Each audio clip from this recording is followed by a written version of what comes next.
Well, hello everyone. Welcome to my channel. My name's Jasmine, and this here is me reviewing the pre-security learning path offered on TryHackMe. I will just be doing the first section for this video, and then I'll make other videos for the 4 other sections that are in this learning path. Please know that I'm doing this for educational purposes by making a presentation to reinforce my learning as well as practice my pronunciation and public speaking skills. I'm not sponsored by TryHackMe. I am a consumer of this product. And furthermore, I claim to have no expertise on the subject, hence my YouTube name. Just sharing my beginner experience with all things relating to IT and computer science. Also, if you're by chance watching this video to get a full walkthrough on the simulations and labs, I will not be doing that. There's plenty of walkthrough videos on YouTube, and if you're searching for explicit answers to the questions, I will not be doing that either. So please go to the actual TryHackMe YouTube channel or the actual website if you really want to learn the material. Okay, I'm trying to be respectful, and I'm only making this video to practice documentation and provide evidence to potential employers. If you're someone who wants to hear from the real experts, please just go on their website. And if that's the case, thank you so much for stopping by and have a blessed day. So anyways, for those of you who continue to watch this, I just passed my CompTIA Security Plus certification not too long ago. And I will say this will definitely help with memorizing and I guess gaining hands-on experience on the subject. I did start this learning path like a few months ago, but then I stopped because I had a couple of family members who told me that I need to go ahead and just take the Security Plus. So now that that's out of the way, I'm going to focus on all of what TryHackMe has to offer. So, introduction to cybersecurity, understand what is offensive and defensive security, and learn what about careers available in cyber. Intro to offensive security, hack your first website legally in a safe environment and experience an ethical hacker's job.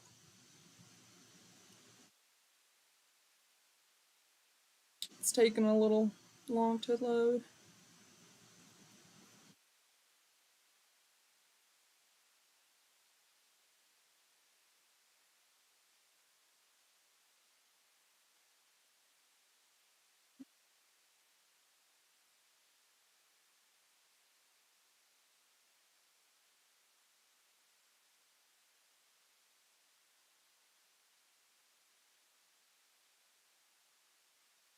So, what is offensive security?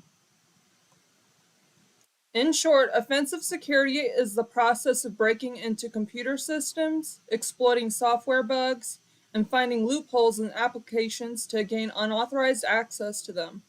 To beat a hacker, you have to behave like a hacker, finding vulnerabilities and recommending patches before a cyber criminal does, as you'll do in this room. On the flip side, there is also defensive security, which is the process of protecting an organization's network and computer systems by analyzing and securing any potential digital threats. Learn more in the digital forensics room. In a defensive cyber role, you will be investigating infected computers or devices to understand how it was hacked, tracking down cyber criminals, or monitoring infrastructure for malicious activity. Which of the following options better represents the process? Okay, I told you I wasn't going to do the questions, but I'm just doing a review. Before going into cybersecurity careers and what offensive security is, let's get you hacking, and yes, it's legal. All exercises are fake simulations. So you start the machine, and it says when you first open this task on the desktop, your screen will automatically start the task virtual machine and display it in a split screen. You'll use it to hack a fake bank application called Fake Bank. And so you start the machine, and it gives you step-by-step instructions on how to do this. So this is picture. Oh, I'm not supposed to. Don't look at that. Okay. Careers in cybersecurity. How can I start learning? People often wonder how others become hackers, security consultants, or defenders, which are security analysts fighting cybercrime. And the answer is simple. Break it down, learn an area of cybersecurity you're interested in, and regularly practice hands-on exercises. Build a habit of learning a little bit each day on TryHackMe, and you'll acquire the knowledge to get your first job in the industry. Trust us, you can do it. So it just gives a list of people and their professions. What careers are out there? The cyber careers room goes into more depth and about other different careers in cyber. However, in this short description of a few offensive security roles, penetration testers are responsible for testing technology products for finding exploitable security vulnerabilities. Red teamer plays the role of an adversary, attacking an organization and providing feedback from an enemy's perspective. Security engineer designs, monitors, and maintains security controls, networks, and systems to prevent cyber attacks. Let's go back.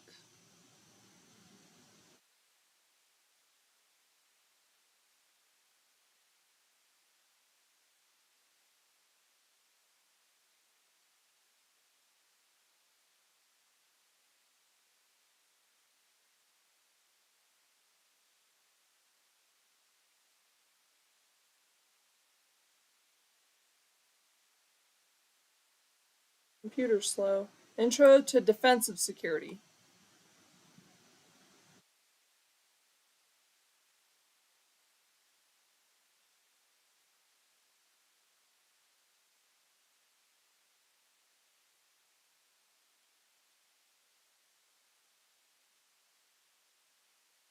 Introducing defensive security and related topics such as threat intelligence, SOC, DIFR, and SIM.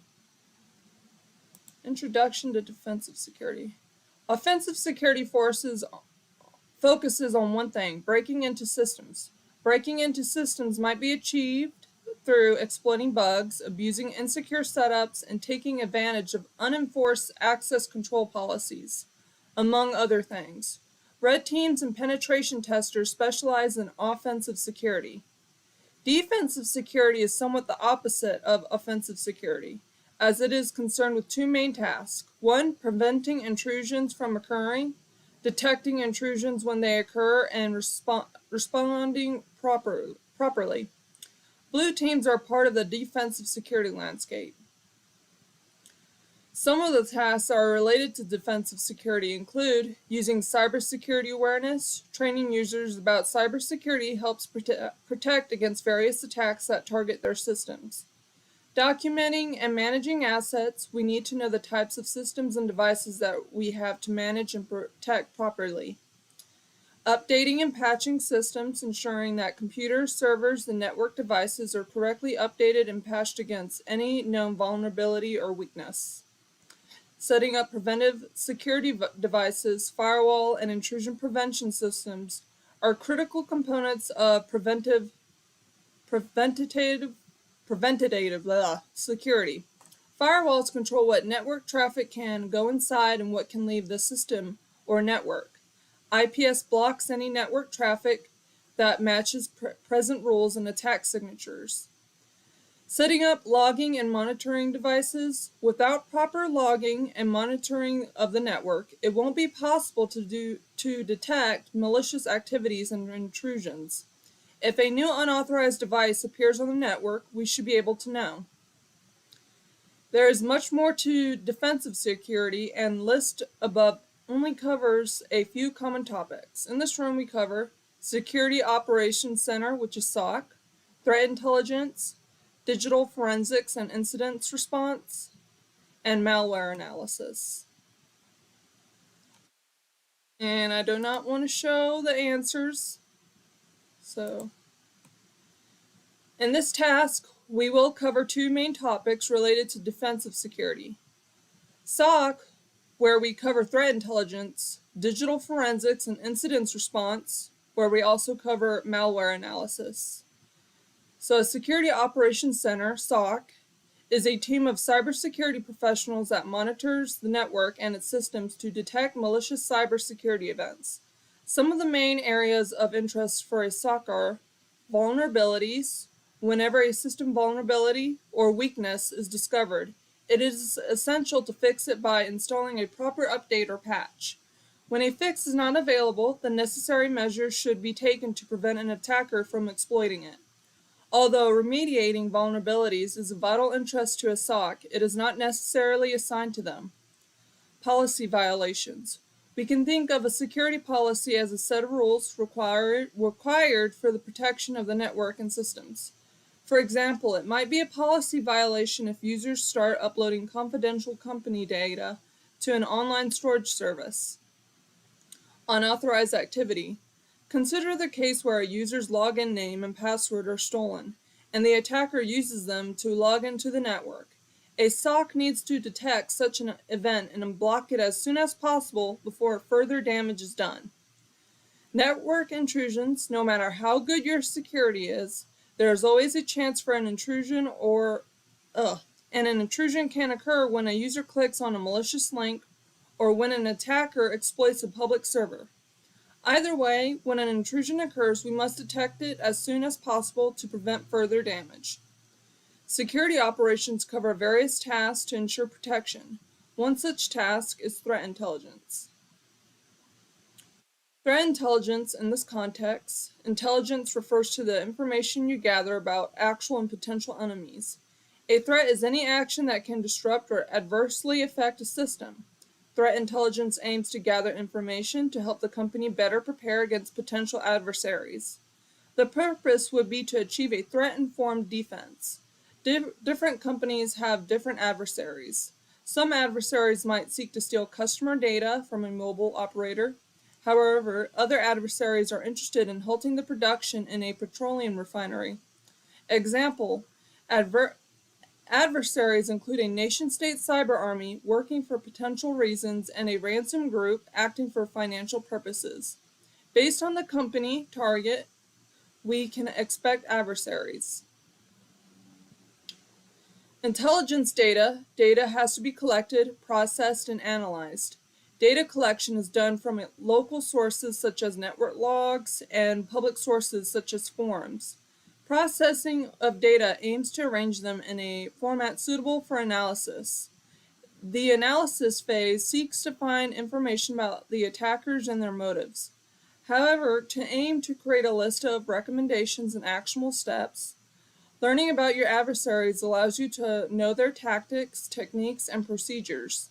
As a result of threat intelligence, we identify the threat actor, which is the adversary, predict their activity, and consequently, we will be able to mitigate their attacks and prepare a response strategy.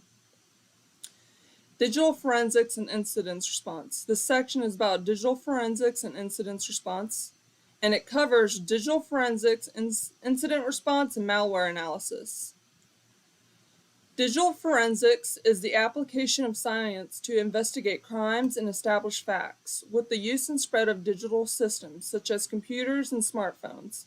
A new branch of forensics was born to investigate related crimes, which are computer forensics, which later evolved into digital forensics. In defensive security, the focus of digital forensics shifts to analyzing evidence of an attack and its perpetrators in other areas such as intellectual property, theft, cyber espionage, and possession of unauthorized content. Consequently, digital forensics will focus on different areas such as a file system, which is analyzing a digital forensics image, low-level copy of a system storage file reveals much information such as installed programs, created files, partially overwritten files, and deleted files. System memory is if the attacker is running their malicious program in memory without saving it to the disk. Taking a forensic image, low-level copy of the system memory is the best way to analyze its contents and learn about the attack. System logs, which are which is each client and server computer maintains different log files about what is happening. Log files provide plenty of information about what happened to a system. Some traces will be left even if the attacker tries to clear their traces. Network logs, which are logs of the network packets that have traversed a network, would help answer more questions about whether an attack is occurring and what it entails. An incident response usually refers to a data breach or cyber attack. However, in some cases, it can be something less critical, such as misconfiguration, an intrusion attempt, or a policy violation. Examples of a cyber attack include an attacker making our network or systems inaccessible, defacing, which is changing the public website, and data breach, which is stealing company data. How would you respond to a cyber attack? Incident response specifies the methodology that would be followed to handle such a case. The aim is to reduce damage and recover in the shortest amount of time possible. Ideally, you would develop a plan ready for incident response. The four major phases of the incident response processes are: 1. Preparation. This requires a team trained and ready to handle incidents. Ideally, various measures are put in place to prevent incidents from happening in the first place. Detection and analysis. The team has the necessary resources to detect an incident.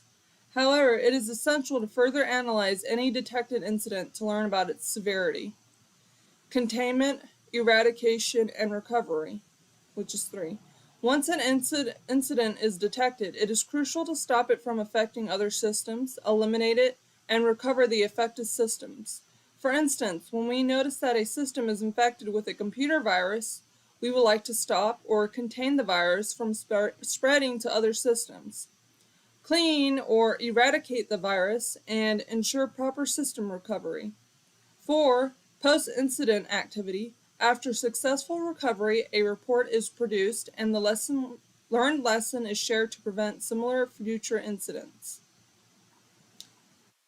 Malware analysis stands for malicious software. Software refers to programs, documents, and files that you can save on a disk or send over the network. Malware includes many types, such as a virus, which is a piece of code or part of a program that attaches itself to a program. It is designed to spread from one computer to another. Moreover, it works by altering, overwriting, and deleting files once it infects a computer. The result ranges from the computer becoming slow to unusable. A Trojan horse is a program that shows one desirable function but hides a malicious function underneath. For example, a victim might download a video player from a shady website that gives the attacker complete control over the system. And ransomware is a malicious program that encrypts users' files. Encryption makes the files unreadable without knowing the encryption password.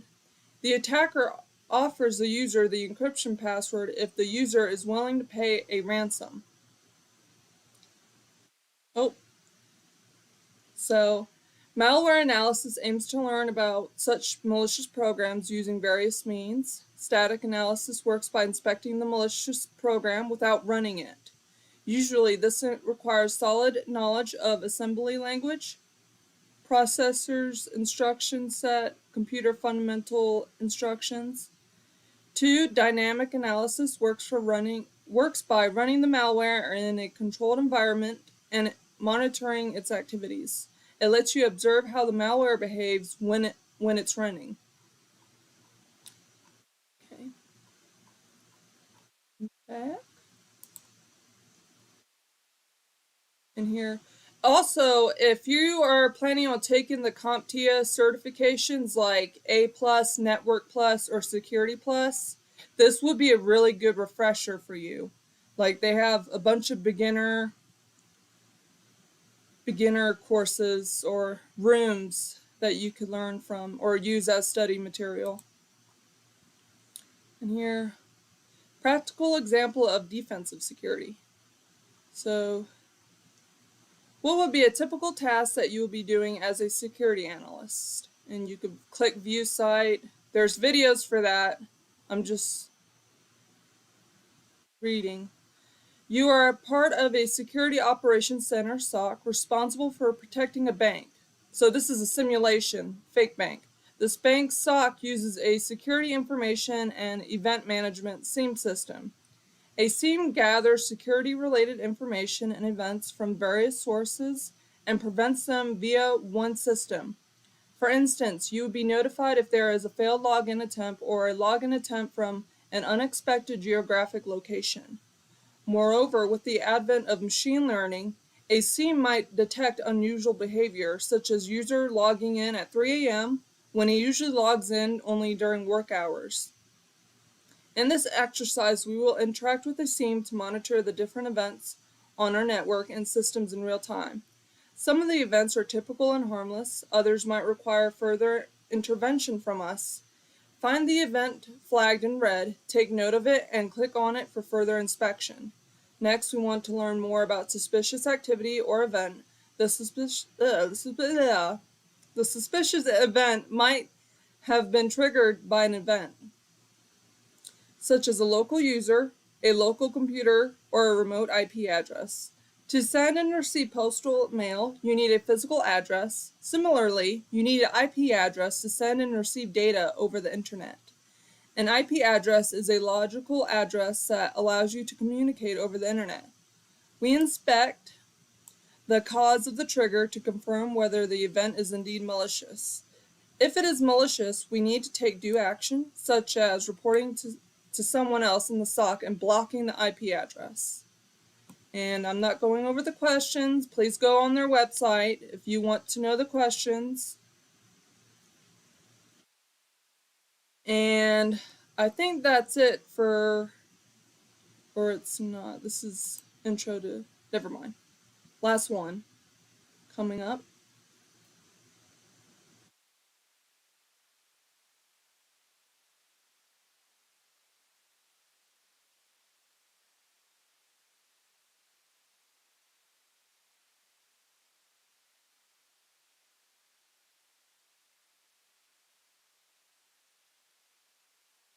I think my computer's being slow.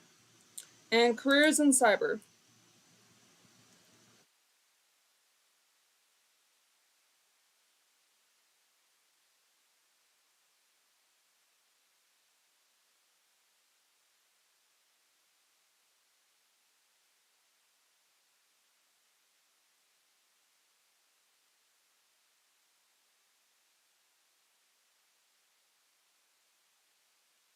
Different careers in cybersecurity. Introduction. Oh, don't want to go through the answers. Okay, cybersecurity careers are becoming more in demand and offer high salaries. There are many different jobs within the security industry, from offensive pen testing, which is hacking machines and reporting on vulnerabilities, to defensive security, which is defending against and investigating cyber attacks. Why get a career in cyber? Supposedly it's high paying, jobs in security have high starting salaries. It's exciting. Work can include legally hacking systems or defending against cyber attacks, which does seem fun. The pen testing does look fun, but you have to be an expert and all that. And it's in high demand. There are over 3.5 million unfilled cyber positions. This room helps you break into cybersecurity by providing information about various cybersecurity roles. It also links to different learning paths that you can use to start building your cyber skills. Security analysts, which is task 2, responsible for maintaining the security of an organization's data. Security analysts are integral to constructing security measures across organizations to protect the company from attacks. Analysts explore and evaluate company networks to uncover actionable data and recommendations for engineers to develop preventative measures. This job role requires working with various stakeholders to gain an understanding of security requirements and the security landscape. Their responsibilities are working with various stakeholders to analyze the cybersecurity throughout the company, compile ongoing reports about the safety of networks, documenting security issues and measures taken in response, develop security plans, incorporating research on new attack tools and trends, and measures needed across teams to maintain data security. And their learning paths have fundamental technical knowledge and hands-on experience that goes along with the security analyst job role. I've done the introduction to cybersecurity like months ago, so I'm not going to go over that. Or no, it was pre-security that I did. And I plan on taking the SOC level 1 later and also documenting it. I want to do all the learning paths on here. I would like to document on all the rooms. They have 800 rooms on this website. It's a lot of rooms, but I'm going to try it. Security engineer. Security engineers develop and implement security solutions using threats and vulnerability data. Often sourced from members of the security workforce, security engineers work across circumventing a breadth of attacks, including web application attacks, network threats, and evolving trends and tactics. The ultimate goal is to retain and adopt security measures to mitigate the risk of attack and data loss. Their responsibilities are testing and screening security measures across software, monitor networks and reports to update systems and mitigate vulnerabilities, identify and implement systems needed for optimal security. Learning paths are SOC Level 1, Junior Penetration Tester, and Offensive Pen Testing. Task 4 is Incident Responder. Incident responders respond productively and efficiently to security breaches. Responsibilities include creating plans, policies, and protocols for organizations to enact during and following incidents. This is often a highly pressurized position with assessments and responses required in real time. As attacks are unfolding, incident response metrics include MTTD, MTTA, and MTTR, the mean time to detect, acknowledge, and recover from attacks. The aim is to achieve a swift and effective response, retain financial standing, and avoid negative breach implications. Ultimately, incident responders protect the company's data, reputation, and financial standing from cyber attacks. Responsibilities are developing and adopting a thorough, actionable incident response plan, maintaining strong security best practices, and supporting incident response measures, post-incident reporting and preparation for future attacks, considering learnings and adaptations to take from incidents. And the learning paths are SOC Level 1. Task 5 is Digital Forensics Examiner. If you like to play detective, this might be the perfect job. If you're working as part of a law enforcement department, you would be focused on collecting and analyzing evidence to help solve crimes, charging the guilty, and exonerating the innocent. On the other hand, if your work falls under defending a company's network, you will be using your forensic skills to analyze incidents such as policy violations. Responsibilities are to collect digital evidence while observing legal procedures, analyze digital evidence to find answers related to the case, and document your findings and report on the case. Malware analysis. Malware analysis involves analyzing suspicious programs, discovering what they do, and writing reports about their findings.